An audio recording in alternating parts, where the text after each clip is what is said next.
Ooh,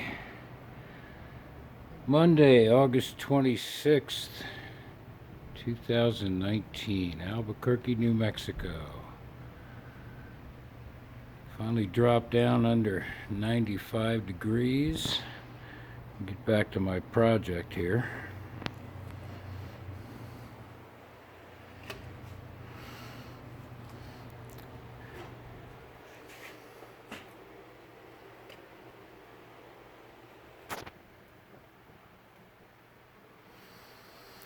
New pistons, new cylinders,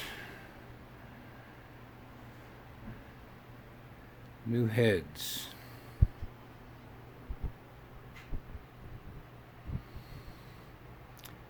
Now that the heat has gone away, I can put the other two cylinders in, get them onto the connecting rods like I've got these here,